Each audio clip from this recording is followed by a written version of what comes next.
नमस्कार मंडळी, मी मनीषा स्वागत करते आपल्या यूट्यूबवरच्या नवीन व्हिडिओमध्ये। तर बघा माझ्या पाठीमागे दिसते आपली तुती आहे आणि आज सकाळी सकाळी चाललंय आमचं पानं कारण की आपल्या आलेल्या आहेत आळ्या म्हणजे ह्या रेशीमसाठी लागणारे किडे। कारण की आपली रेशीम शेती आहे, मी पाठीमागल्याच व्हिडिओमध्ये सांगितलं होतं आणि त्यासाठी लागणारे आलेले आहेत आपल्या किडे आणि त्यांच्यासाठी चाललेलं आहे आपलं शेंड्याचे एक एक पान तोडायचं।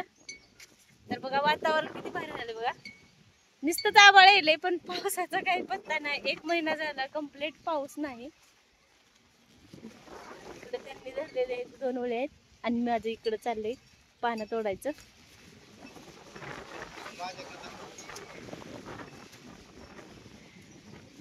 कोळा कोळा तोडा लागते कारण की आळ्या लई लहान असतात, त्यांची आत्ताच हॅचिंग झाले म्हणजे ते जन्मल्यात। बाकीची पिके लोक आळ्या मारून घेतात आणि आम्ही आळ्या सांभाळून पीक घेतो।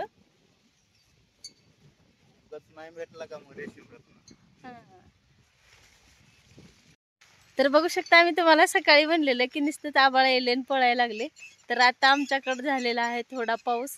तर बघा कसं झाले वातावरण, एकदम भारी झाले पाऊस येल्यावर आणि असा हिरवागार निसर्ग बघून खरंच खूप मनाला प्रसन्न वाटतं। आणि जास्त काय नाही पण थोडासा पाऊस झालाय आमच्याकडं आणि शेतकरी समाधान होणे इतका झालेला आहे। आमचं पानं तोडायचे राहिलेत पण असं पानं काय थोड्या वेळानं तोडता येईल, पाऊस महत्वाचा आहे। कसा वाटला व्हिडिओ नक्की कमेंट करून सांगा। भेटू पुढच्या व्हिडिओमध्ये।